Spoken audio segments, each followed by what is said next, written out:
इस महान कार्यक्रम के आयोजक गण, आगंतुक अतिथिगण एवं धर्म प्रेमी सज्जनों,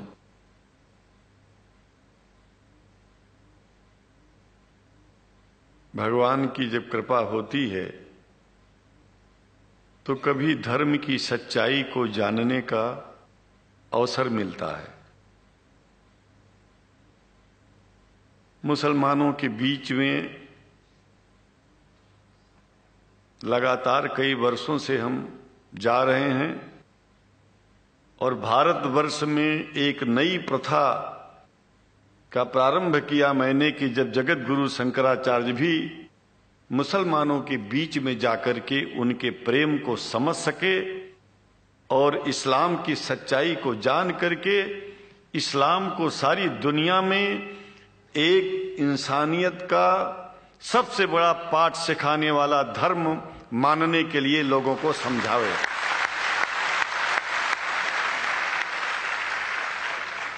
जब लोग इस्लाम को बेदर्द, मुसलमान को बेदर्द, तलवार के जोर पर चलने वाला धर्म बताते हैं तो अगर शायद धरती में कोई दुखी होता होगा तो सबसे ज्यादा दुख मुझको होता है।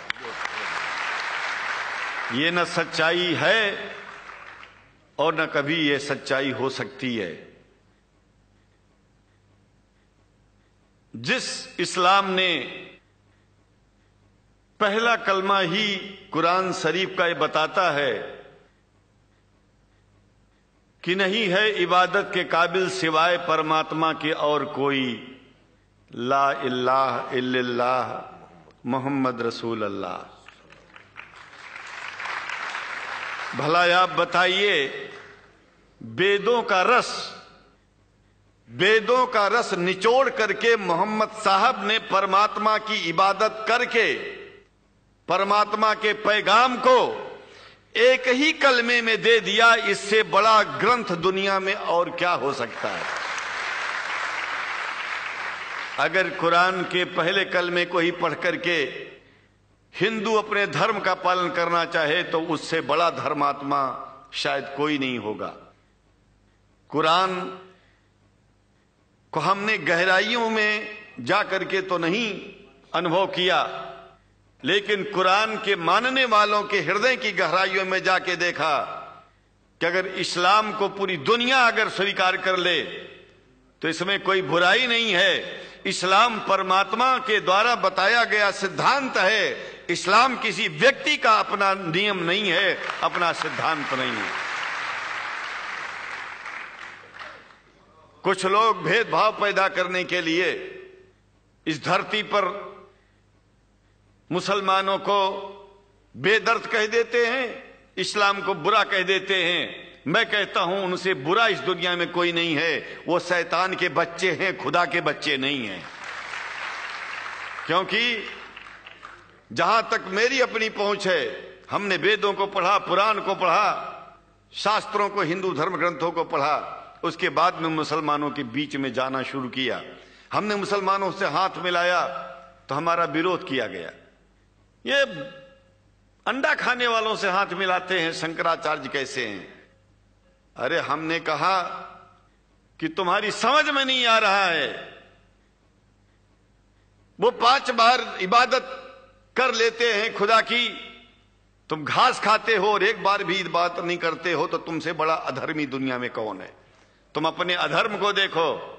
किसी के पवित्रता के सिद्धांतों का विरोध करना पहला अधर्म है।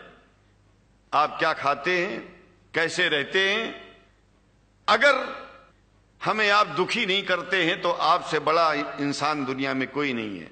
हम घास खाएं और आपके दिल को चोट पहुंचाएं तो हमसे बड़ा अधर्मी कोई नहीं है दुनिया में।